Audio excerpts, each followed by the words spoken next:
Today we will be looking at effective pedagogical practice for the primary school teacher, with a particular focus on the educational theories of constructivism and cognitive learning theory. Effective pedagogical practice includes student wellbeing in pastoral care, effective teaching practices for increased academic outcomes, and classroom resources. Let's start by looking at how constructivism affects the teaching of the whole child. Constructivism theory states that the teacher takes on the role of a facilitator, and learning is an active process of constructing knowledge rather than simply acquiring it. Well-being can be defined as a combination and interaction of social lifestyle, academic achievement, and sound mental health. Well-being can affect academic engagement, work ethic, and student learning outcomes. Student well-being can be achieved in a constructivist classroom through the role of the teacher as a facilitator and through the development of relationships with students. In the constructivist model, the role of facilitator allows the teacher to interact on a one-on-one level with students and create deeper relationships. There has found to be a significant correlation between the constructivist teacher's relationships with students and students' well-being. The constructivist model allows students to construct knowledge and to come to their own conclusions. This strategy has been found to have a positive effect on student learning and leads to increased academic outcomes. In the classroom, this approach may involve students doing research to form ideas, building on prior knowledge, and students interacting with the teacher. In many classrooms, this may be seen as projects, experiments, or group work. In considering teaching the whole child, we must take into account the school environment and classroom resources. In a constructivist classroom, resources are vital for students to research ideas and concepts together.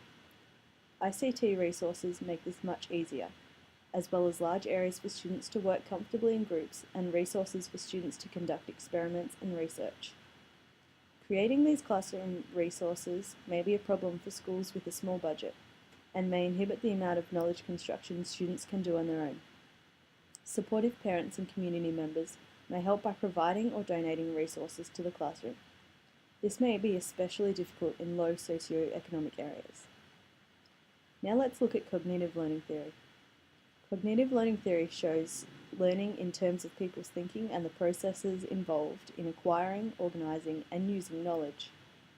Student well-being can be achieved in the cognitivism classroom as special care is taken to assess the current state of the child and only assign tasks for which the child is prepared. Through this care of the student, the teacher is able to make them feel happy and comfortable in their learning environment.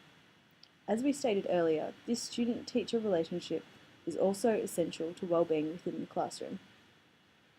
Increased academic outcomes are a huge benefit of cognitive learning theory in the classroom. By balancing the teacher's role between guiding this child and letting them explore theories through discovery, students learn the processes needed to build new knowledge.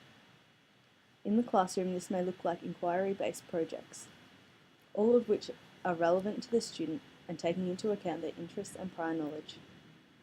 Classroom resources and school environment are very similar as to those we looked at in the constructivism classroom. With so much inquiry and research happening, the classroom needs to be well equipped with books, computers or tablets, and materials for showing students' findings. Students also need areas where they can work quietly with a small group or individually on a task.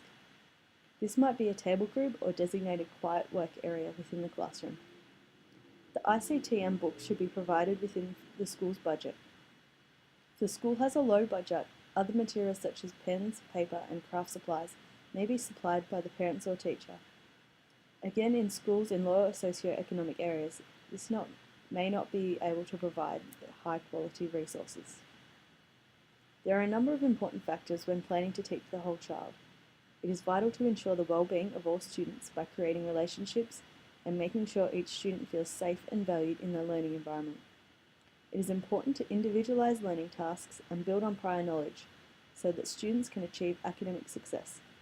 It is also vital to help make the school environment one where each student feels accepted and valued.